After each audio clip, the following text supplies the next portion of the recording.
Hey, hey, hey! This is Best Practices Unveiled. This podcast is a judgment-free zone where we will have real open conversations about various topics. Our objective is simple yet profound. We're going to provide you listeners with valuable insights and wisdom from engaging guests and a passionate host. Best practices are not a quick fix.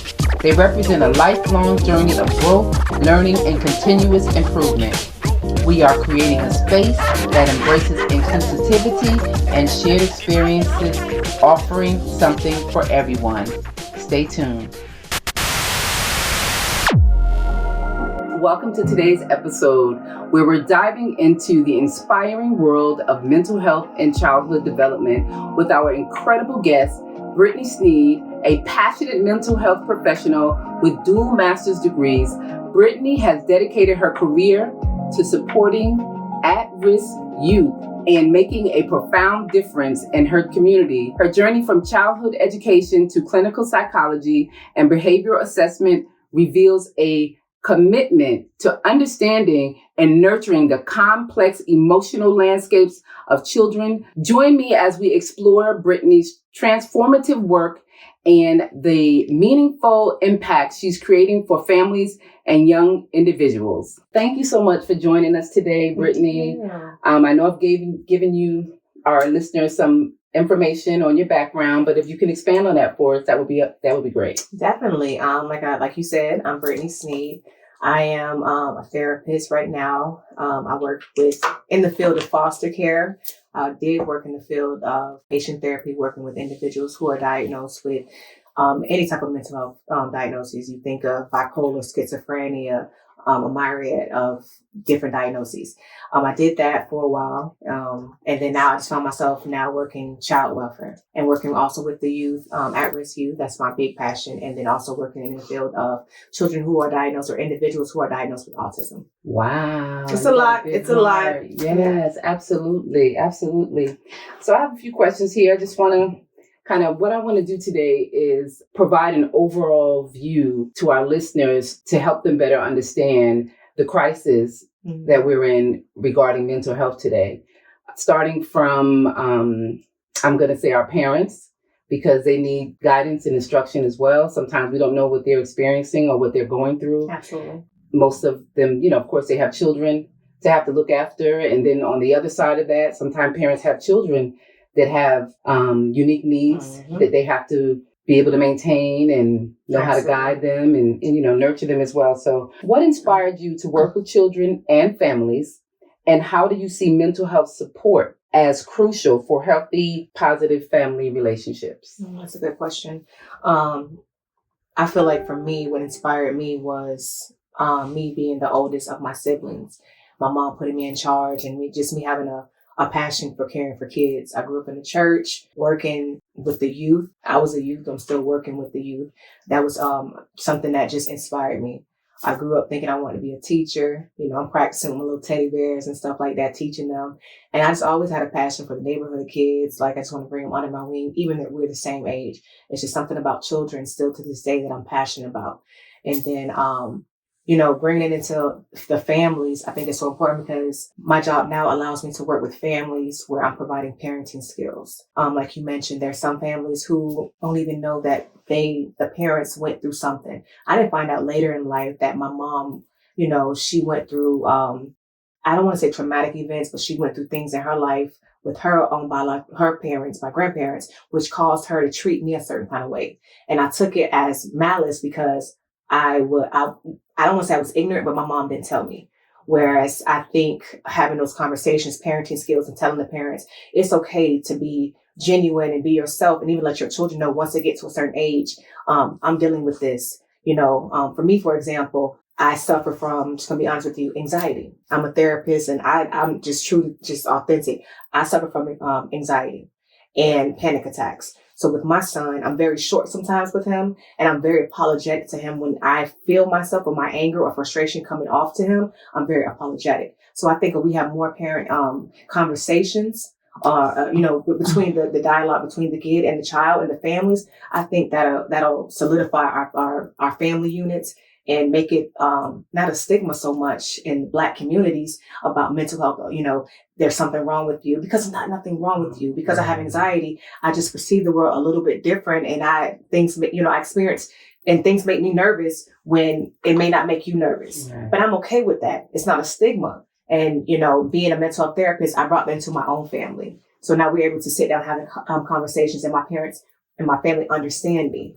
I was different growing up. Right. My mom was different growing up. She understands me now, whereas now I understand her. So it gives us that duality and like that compassion and empathy for one another. So definitely building empathy. I also want to just, say that. So that's a core value that I love to teach. So I want to sum that up. Right. And I, just to add to that, I know for myself, parenting, when we, like you said, being the way we were raised, exactly. Our parents were very strict.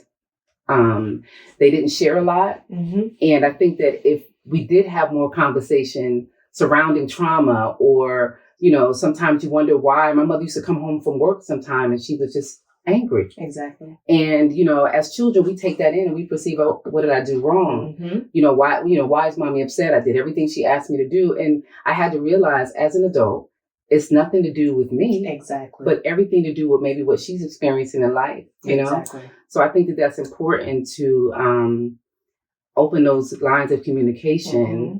between, the parents and their children, so that they can understand that, it's not something that you're doing wrong. Mommy's just having a bad day. Sometimes when my children come into my program, they falling on the floor. Sometimes they clinging on to their mom or dad, and they don't want to come. And, I have to get down on their level. I'm like, it's okay. Mm-hmm. Because just like sometimes we get up and we don't want to go to work. Mm-hmm. We don't want to adult that day or what have you. Mm-hmm. I give them that same respect. Yep. And you just said it on their level. So, and that's what it does. You're on their level. You're understanding. So, no, I love that. So, absolutely. Thank you for that. Yeah.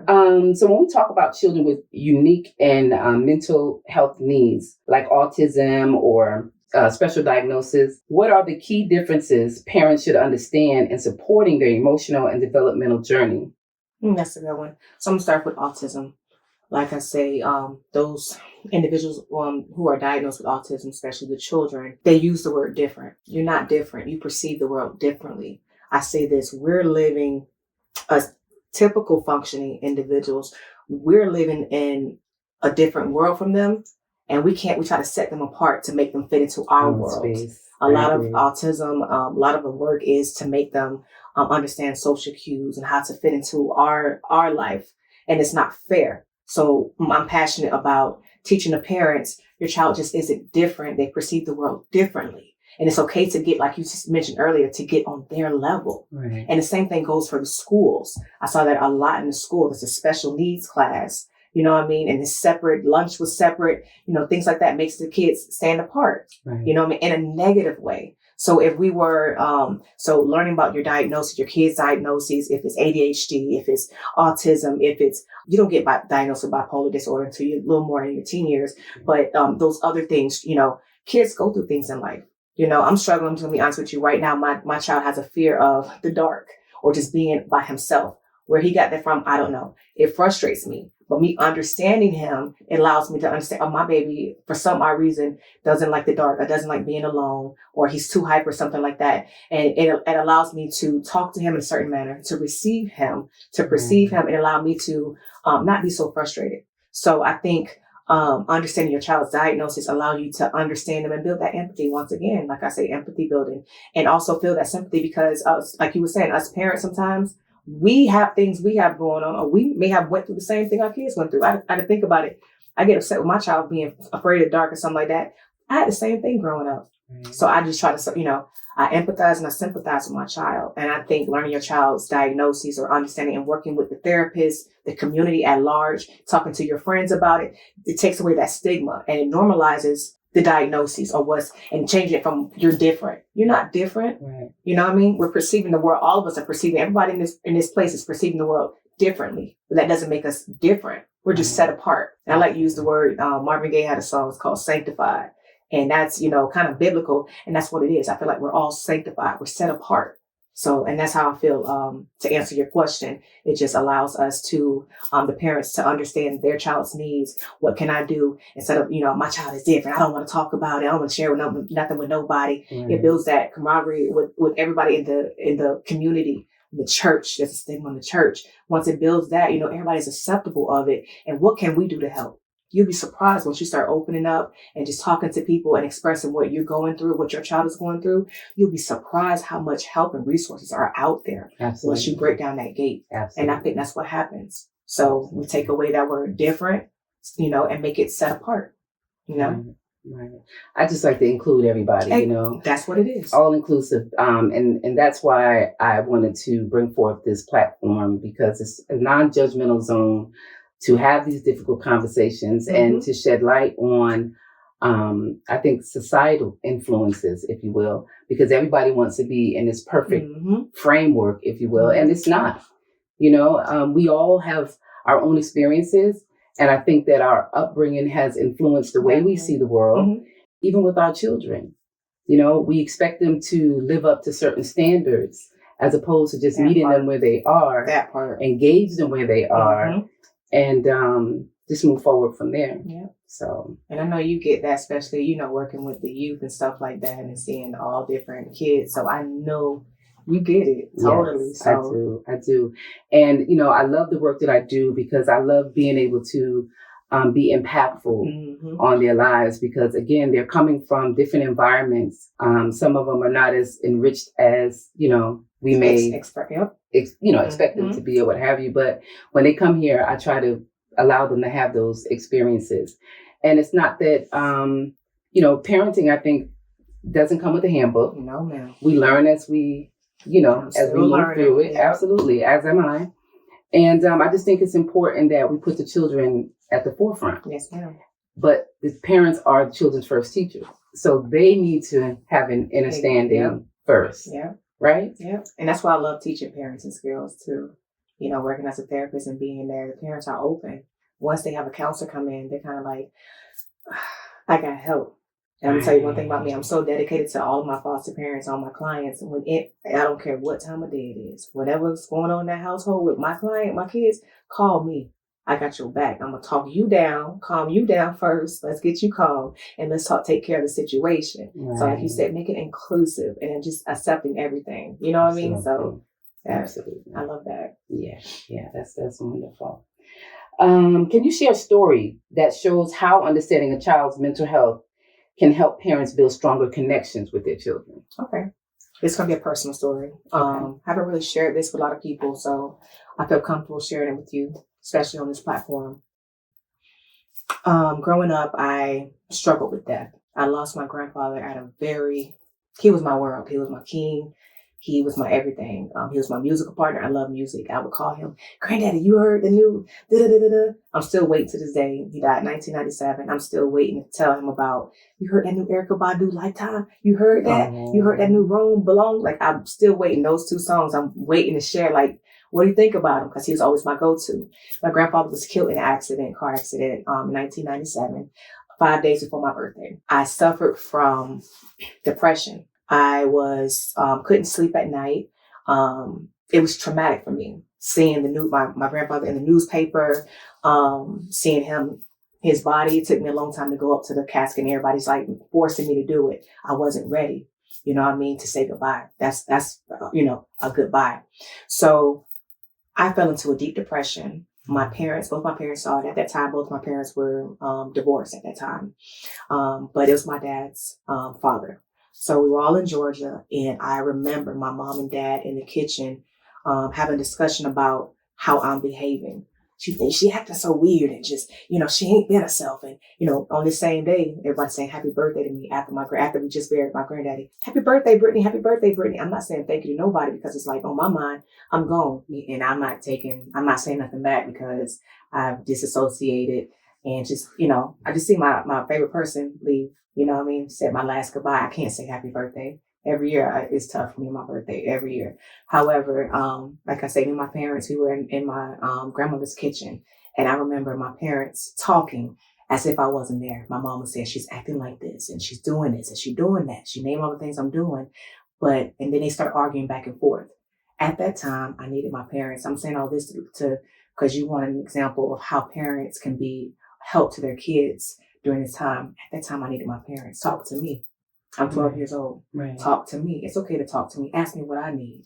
How am I feeling? Right. You know what I mean?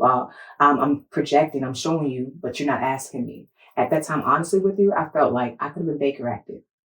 Right. I think I could have been Baker acted and placed on medicine. My family at that time, we built the church and stuff like that, family deep into the church. Church is all we know. God will fix this. I feel at that time, if my mom and dad were there for me, and helped me to utilize whatever was around at that time. I didn't know about mental health care. I didn't know about therapists. I didn't know about medicine that can help you make you feel better. I needed that because when I went into seventh grade, going back to school, the worst year of my life. I felt this small, got picked on. People, what's wrong with you? You're not acting like you was in sixth grade. My life has changed. I became a different person and I needed a mentor in my life. Yeah, I had the church, I had the sisters in the church, but I needed somebody in my life then that to be a support. with you. You get what I'm saying? Yeah. But it was a stigma. Oh, that don't exist. But she acting like this. She acting weird and she's strange. Let's discuss what Brittney needs. That should have been a time instead of y'all sitting there fighting over me about what ain't wrong. Let's talk about what Brittney needs. What happened? Why did she transition this exactly. way? Yeah. And I think if at the same time, I don't want to, maybe my parents were ignorant about mental health. You know what I mean? Yeah. And I think that's where it comes in. Family knowing about mental health and being okay with pursuing that. There's so many resources out here, even mentorships. There's even organizations, sororities that have smaller mentorships, things of that nature. Mm-hmm. And I think that I could have benefited at that time. So I'll say all that to say it's okay for the parents to reach out for resources and not think something's wrong with their child, but try to seek help for them. And I think that will build a bond. That separated me and my family at that time. I felt like a loner. And I since that day, I've never been myself. I think I was extroverted at one time, more outgoing, and that changed who I was. Right. And I felt like I could have been myself or got back to myself if my parents saw the need. They didn't know what I needed. They didn't ask me what I needed. Right. And I think that's what parents can utilize now. Like you say, sitting down to that child and talking to them, being on that level. Right. Showing empathy and sympathy. Don't talk to each other, or talk to me. Ask me. Right. You know what I mean? Right. It's almost like it's a power struggle. I think that some parents feel like if they come to them in that sense, it's almost like you're becoming their friend, mm-hmm. or as opposed to a parent. And true. It's true. It needs to be understood that your child is in need. Mm-hmm. And they're children, so they're looking to you as their support to get them through this. Exactly. It's like a ladder. Right. The parent is at the top of the ladder, the child at the bottom. Let's work together. Let me help you bring you up here instead of just telling you, come on up here. Come on, just fix your attitude. Right. Doing this, you know what I mean? And not recognizing the signs of what's going on. Just you acting, come on out here and go to school and you eat. Go out there and cheerlead. And just go be yourself. Why are you acting different? So many parents struggle with recognizing their own mental health challenges within themselves and in their children. What are some early signs to kind of help bring awareness? Because, I think in your field and in my field, we're not doctors. We don't give diagnosis, but we kind of see the signs. Mm-hmm. How can we help parents see those signs and bring more awareness in their children, within themselves and in their children? Right. Well, it's a lot of signs. For parents, being withdrawn, being tired all the time, mm-hmm. Disassociating, not engaging with your kids anymore. You come home, you want to just isolate yourself. Same thing goes for kids, but those are signs you can see in parents. Drinking too much. They may not see that in themselves, but you have a close friend, it's okay to nudge them and say, hey, you doing this. We have to help each other recognize those signs because sometimes it's difficult to understand something happened to me, I'm changing. Because we just go with the flow of life. Right. Work, come home, and cook dinner. When you start doing those things things that you once enjoyed doing, once you start having a lust for that, a love for that, then that's a sign to not want to pick up the phone and hang out with your friends, things mm-hmm. of that nature, having those suicidal thoughts or thoughts to harm yourself or others, being angry, obsessing, having intrusive thoughts that you can't help, deal with. Those are, some signs in parents. But the same goes for children. You know, they come home from school, first thing they want to do is take a nap, go to sleep. They isolate themselves from you. They don't want to talk. They don't want to come down and eat dinner, or they eat half of their dinner. Lack of energy. Don't have a good, I guess, I don't want to say tribe, but friends. Like, you know, it's okay to have a few friends, but it's a sign when you don't have many friends, like any friends at all. And I don't want to interject here, but you making all these things you're saying, that's me sometimes, you know. So is it, I just want to make the distinction, is it, you know, because I think sometimes we all may have those intrusive thoughts, you know, not to the extent where you want to, you know, off yourself or what have you.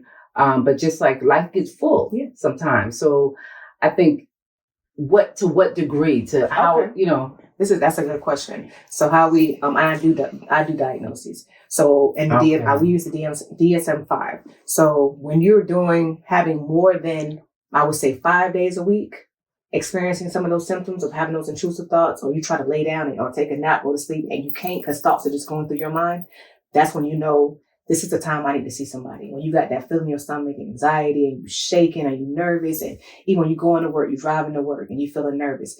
I'm feeling something. This ain't like me. I would say you have to count your days. Try to see if it's 5 out of 7 days that you're feeling those negative thoughts, or, you know, feeling whatever that's not like you, then it's time to see somebody. When it's 5 out of 7 in any of those things, you're drinking 5 days, excessively too much, you know, more than you would, it's time to see somebody. When these thoughts start to get into my head and I can't take a nap, I can't go to sleep, that's when I had to see somebody. Something ain't right. I'm always shaking. I'm always nervous. You know, some ain't right. I took the initiative and went and saw somebody. Got diagnosed with anxiety. Okay. In our culture, that's not normal, right? It's not. So how can we, I know having this conversation, you know, on this platform, we're bringing awareness and saying that, hey, it's okay, you know, and it's very important that you do take care of your mental health, especially when you have to take care of children, right? So how can we provide them with, provide people with the security that they need to be able to reach out? That's a good one. I think prefacing having close friends, having that conversation, and preface it by saying, before you have a conversation, preface the conversation by saying, you know, I care for you, you know, and try to, like, you know, put them at ease before you just jump on them. You ain't acting like yourself. It's okay to say, you know, Annette, you know, we've been friends for a long time, and I see you ain't been coming out like you used to. You okay? Or give yourself, you know, you okay? And that can kind of open the doorway. I'm here for you anytime you need to talk. You know what I mean? Maybe they're not ready to talk yet, but let them know that you're there for them. You know what I mean? Or even invite them out to stuff. Girl, I seen, even if you're not into it, I seen such and such doing some kind of what is it called? Like a comedy show, something, right? Or some kind of conference, and they're talking about mental health and stuff like that. Girl, I'm interested. I want to go. Maybe you'll pique their interest by showing it, like, and let them see, like, yeah, because it's like it's difficult to go to somebody sometimes and tell them that. But me, you know, for me, it's a little bit easier because I'm like, you know, I'm here for you. I'm also a Cancer, so I'm very sensitive. I'm here for you. You know, I just, you ain't been wearing your clothes like you normally do or walking like you. What's been going on, girl? I'm here to talk to you. Because, girl, let me tell you, and also letting them know, man, I've been having some rough days too. Making it so it's not just about them, but it's also letting them know, like, you know, it's neutral. You know what I mean? And that's the same thing when you do with your kids. Absolutely. Like, baby, you know, come here. You've been sleeping too much. You know, what's on your mind? You don't know if your kids getting bullied, because some of those things they keep inside. You know what I mean? There was a story just recently where the girl was getting bullied so much, she took a gun on the bus and, you know, try to deal with matters. You know what I mean? Right. And it's like, you don't go to your parents. Me, I went to my mama all the time. This kid bothered me. My mama got on the bus one time. It was embarrassing, but my mama had my back. And I think we need to have a protector in our life, a shield of protection in our friend circle, in our church circle, wherever you at. Okay, so let's get practical here. If a parent is listening right now and feels completely overwhelmed, what's one immediate step they can take today to start supporting their child's mental health? First off, listen to your kid. Recognize those signs like we just mentioned. Go talk to your child.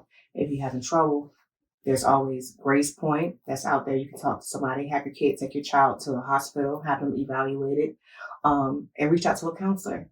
Sometimes it takes longer to get a counselor to come out to your home, but you know, I will give them that waiting list if you have to, but St. Joseph is a good place to take your child, and also the school. What about mentorship? There's great mentorship programs out there. One I actually work for, Chandelier, youth mentoring. Okay. We take not just at-risk youth, but we take a lot of girls and boys who just need a mentor, a good person to look out for. I'm a mentor on my own. I'm looking forward to starting my own business, having a mentorship. So those things are out there. But I want to mention one of the first places, like you wanted to say, the school. The school has great resources. There's a social worker there. There's a guidance counselor, sometimes more than one. So depending on, what grade it is, the school will be a great place to start, I would say. Asking that kid, like you said, get on their level, and then, ask them what their needs are, and then reach out to somebody at the school. Brittney, thank you so much for all the information sharing that you provided for our listeners today.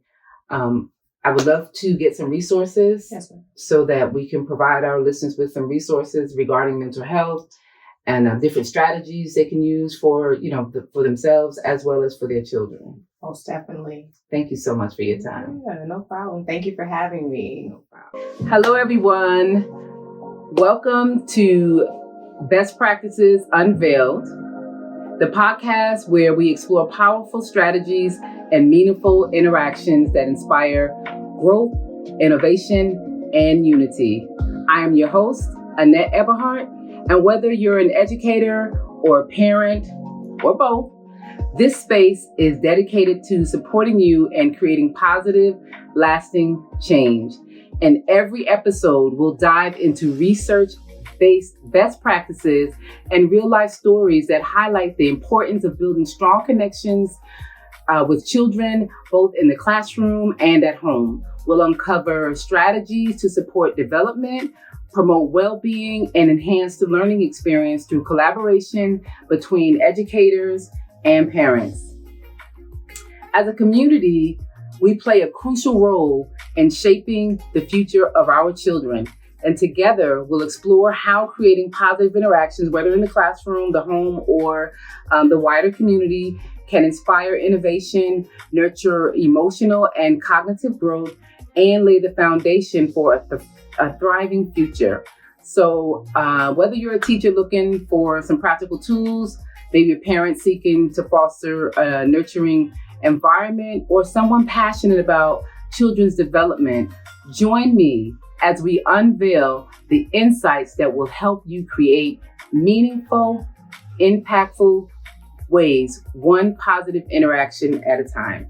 Thank you so much. See you soon. To everyone listening, this is a space where diversity and innovation are created. If you'd like to be a guest or collaborate, I'd love to hear from you. Email me at AnnetteE05@gmail.com, or you can message me on Instagram at TrueGoddess14. Let's keep planting seeds, building relationships, knowledge, and understanding. Until next time, keep evolving.